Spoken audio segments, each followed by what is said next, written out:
যুদ্ধ হবে 1971 সালে যে স্বপ্ন ছিল সেই স্বপ্ন বাস্তবায়ন করা, ভারতের দাসত্ব মুক্ত বাংলাদেশ, চাঁদাবাজ মুক্ত বাংলাদেশ, দুর্নীতি মুক্ত বাংলাদেশ, যেখানে গরিব ধনীর মধ্যে বিচারের কোনো পার্থক্য থাকবে না।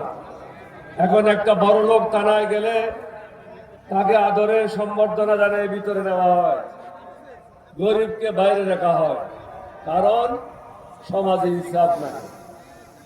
আমরা যারা এখানে আছি আমরা ওয়াদাবদ্ধ, নতুন বাংলাদেশ আমরা আপনাদেরকে উপহার দিতে চাই।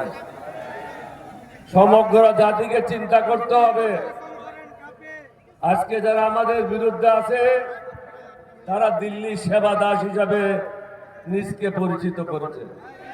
সেবা দাসদেরকে আমরা বাংলাদেশের দায়িত্ব দিতে পারি না। সেবা দাসদের হাতে আমরা বাংলাদেশকে হস্তান্তর করতে পারি না।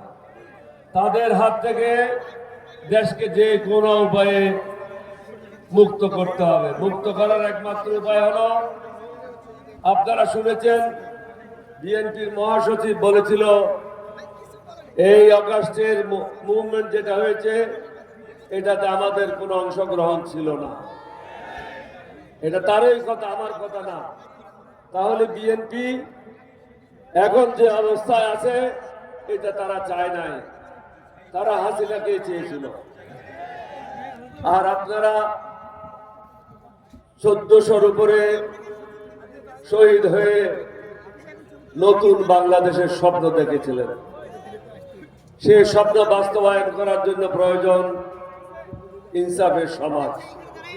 তাই আমি সমগ্র জাতিকে একজন মুক্তিযোদ্ধা হিসেবে অনুরোধ করব, কিছুক্ষণ আগে জুলাই মুক্তিযুদ্ধ এখানে বক্তব্য রেখেছে, একটু চিন্তা করেন, নামাজে যান, সেজদায় যান, নিজের বিবেককে জিজ্ঞাসা করেন, আবেগে কাজ করবেন না। মার্কা থেকে ভোট না দিয়ে কারা দেশের জন্য মঙ্গল করবে আর কারা মুদির দালালি করবে এটা চিহ্নিত করে। দালালদেরকে ভোট দিলে হাসিনা যেভাবে আপনাদেরকে অত্যাচার করেছিল অনুরূপ ভাবে অত্যাচারিত হবেন, কেউ আপনাদেরকে মুক্তি দিতে পারবে না। সমগ্র জাতিকে একটা জায়গায় এসে অবস্থান নিতে হবে।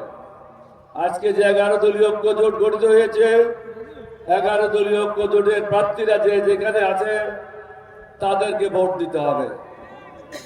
আমি ডক্টর আব্দুল মান্নান সাহেবকে বলবো আসেন, নাসিরউদ্দিন পাটোয়ারিকে বলবো আসেন। দুইজন দুই পাশে, মুক্তিযোদ্ধা মধ্যখানে। জাতি দেখেন, এই জাতির সাথে যারা বেঈমানি করবে আল্লাহ তাদেরকে ক্ষমা করবে না। নিজের মঙ্গল নিজে করেন। 11 দলীয় জোটে যে যেখানে আছে তাদেরকে ভোট দান করে এই দেশকে চিরকালের জন্য মোদির সেবা দাসদের হাত থেকে মুক্ত করেন। আপনাদের সবাইকে ধন্যবাদ। বাংলাদেশ জিন্দাবাদ, 11 দলীয় ঐক্য জোট জিন্দাবাদ। আসসালামু আলাইকুম ওয়া রাহমাতুল্লাহি ওয়া বারাকাতুহু।